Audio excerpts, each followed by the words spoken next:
Well, good morning, everyone. It's my pleasure to welcome you, Mr. Minister, and your entire Nigerian delegation to Washington, D.C. The Foreign Minister and I just completed a very productive conversation on how to continue to strengthen the economic and security ties between our two nations. This is a real priority for us in the Trump administration in Africa because Nigeria is Africa's most populous democracy and its largest economy. On that note, let me begin and talk about our economic cooperation. Nigeria is already America's second largest trading partner in Africa. U.S. companies from Google to Chevron to KPMG invested over $1 billion in Nigeria in 2018 alone, creating over 18,000 jobs and indirectly supporting 3 million others. It's what American companies do. It's what we do all over the world every day, and they do it in a spirit of transparency and partnerships with the host nations. Foreign Minister and I discussed how we can tighten our trade ties even further, including infrastructure investment, embracing free market policies that attract capital, private capital, ensuring consistent enforcement of the law, and doubling down on any corruption efforts are the surest way to grow prosperity in Nigeria and all across the region. And we're pleased, too, that President Buhari has prioritized that fight against corruption. In support of that fight, I'm announcing today that the United States and Nigeria have signed an agreement to return to the Nigerian people more than $308 million in assets stolen by a former dictator. Now I'll turn to our security cooperation, which has also been expanding. Case in point, Nigeria's recent $500 million purchase of 12 U.S.-made A-29 aircraft. This supports President Buhari's recently stated goal of creating a security force with the best training and modern weaponry. He also pledged that those forces will be held to the highest standards of respect for human rights. The United States will hold Nigeria to that pledge and will help you achieve it. The United States has already invested in the training of Nigeria's military on human rights and the law of armed conflict. Nigeria was one of the first African nations to join the global coalition to defeat ISIS. America is now supporting the Nigerian fight against ISIS's larger global affiliate, ISIS West Africa, a dangerous threat to both of our countries. In part due to this terrorism threat, on Friday, President Trump announced the suspension of immigrant visas for Nigerians because Nigeria has room to grow in sharing important national security information. I'm optimistic that's going to happen. In the proclamation, President Trump highlighted Nigeria's importance as a strategic partner in the global fight against terrorism and recognized the government's commitment to improving information sharing with us. The Foreign Minister and I also discussed today the massive humanitarian crisis that the conflict with Boko Haram and ISIS West Africa and other religious and ethnic violence. We know that these issues are hard. We know that they're complicated. But I strongly encourage the Nigerian government to do more to protect its civilians, including religious communities and the humanitarian organizations seeking to assist them. To aid in this effort, I'm pleased to announce today an additional $40 million in humanitarian assistance to Nigeria, adding to the nearly $350 million that we provided last year. In closing, I want to thank you for being here with me today, for joining us with a big delegation to work to address all of these important opportunities that our two nations have between us. Thank you. Thank you very much, Secretary. Well, first of all, I'd like to say it's been a great pleasure to be back in Washington to attend the binational commission between the United States and Nigeria. This commission for us is a very important and valued framework for the cooperation between our two countries. And as the Secretary has said, we came with a large delegation, and of course this showed the importance that we attach to our bilateral relations between our two countries. And the themes of our binational commission really keys in to the vision of our President Muhammadu Buhari. And so for us, it's extremely important to develop the roadmap of that vision within the framework of our bilateral cooperation. The three thematic areas that we dealt with, which were also mentioned by the Secretary, of course, security. Security for us has become a major issue, an existential threat But of course, we know that terrorism is a global threat.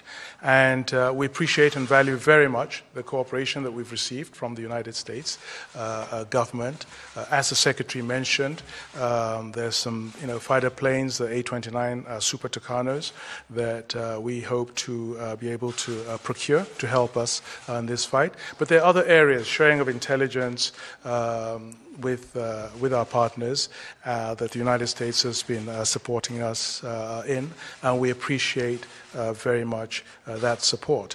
Of course, we are faced with other security issues within Nigeria, and we know that some of them are causes of disquiet amongst our partners, and we're addressing a number of those. And in addressing those internal challenges, especially in the security area, we absolutely make it clear and strive to uphold human rights. We have the greatest interest in protecting and respecting the human rights of our population, and we do that. Of course, the other area that we've discussed has been democracy and governance. And as the Secretary has mentioned, and we thank again the United States for it, the sums of money that was restituted to Nigeria with the bailiwick, it's called, of Jersey and the United States, $321 million. We appreciate the effort and steps that have been taken in, accessing these stolen funds. And it's an area that we prioritize in our country because huge resources have been siphoned out of our country. And of course, in some of these cases, it takes a bit longer than we would like to have these funds returned to our country. But we're working very closely with the United States, and we appreciate, the support being provided in, recovering and repatriating these illicit financial flow funds. And also, of course, as I said, the government of Jersey. And corruption has been a real scourge for our country, and our President Muhammadu Buhari, has made the fight against corruption one of the real key areas and priorities of the government. And it has not been easy, but it is one that we are determined to win. And it impacts, all aspects of our countries, and also recovering stolen funds is another area that we absolutely prioritize. Then the third area, of course, that we discussed and that is part of the partnership that we have with the United States is on economic development.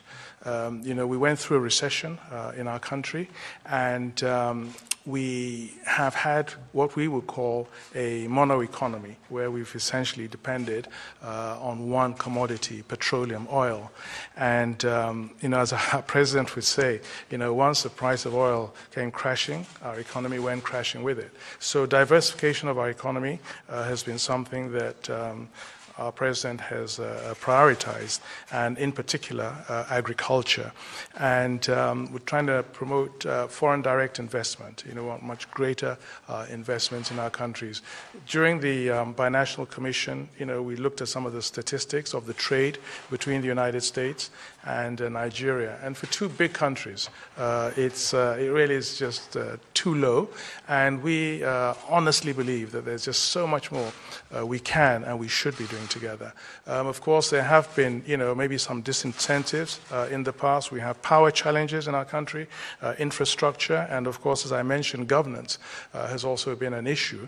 But, working with the United States, we believe that there's a lot that the U.S. can do in also promoting and encouraging U.S. businesses to come and invest in Nigeria. President Buhari has put in place, measures to make Nigeria a more attractive place to invest in. We have a enabling business environment council that's been set up under the vice president, and And we've sort of striven to move Nigeria up the World Bank rating on ease of doing business, and we are moving in the right direction, and and we feel that we are ready for business, and certainly hope that again with our partners in the U.S. that we will be able to attract more investment. We also want to export a lot more, developing our manufacturing and industrial base, and of course the U.S. market is a very attractive market for us. And you also have the African Growth Opportunities Act. Again, we're very thankful for that, a mechanism and a facility that allows African countries to have some preferential access to the U.S. market. And of course, there's some challenges we face, and one of them is the phytosanitary challenges with regard, for our agricultural products. And we hope to really work with the U.S. to work through that, so that we don't face these market access issues. And of course, on the way here, or just before coming, we were somewhat blindsided with the announcement of the visa restrictions by the U.S. And of course, a lot of people back home in Nigeria understood it and put different interpretations and different spins on it, but it's essentially very straightforward, and it was very gratifying to come here speaking to U.S. officials and to understand more clearly the reasoning behind this. And essentially, their security measures that were taken, with regards to passports, electronic passports, lost and stolen passports, data, being shared, criminal histories being, made available and shared of known terrorists and suspected terrorist information also being made available. And, we've identified all those requirements, and we had actually started working on all of them. And, and we know, and the U.S. Officials have also confirmed that we have been able to tick most of those boxes. With regards to lost and stolen passports, we're putting in place the architecture that will now make that the information and the data on that immediately available to the U.S. and all the member states and member countries of Interpol. And we hope to have that up and running, very soon, and no longer going through third parties. And hopefully, once that has been achieved, we look forward to being taken off this visa restriction list. But really have to say, Secretary, that we do appreciate very much and value very much the cooperation between our two countries in very important areas for us. And the Binational Commission, we've identified very clear basis to move that on and progress. And we really look forward to seeing a lot of gains, win-wins for our two countries. And last but not the least, to thank you again, Mr. Secretary. We know you've just come back from a very long trip, but nevertheless, you've taken the time to be here with us and afford us the opportunity to listen very attentively and very sympathetically, I might say, to the points that we had to make. And we had excellent meeting before coming out here, and we're very, very optimistic that we'll build on this friendship between our two countries. So thank you very much once again. Thank you. Thanks, everybody. Is that your understanding of what the visa Thank you. Secretary, as well, how long do you think it's going to take you to fulfill that criteria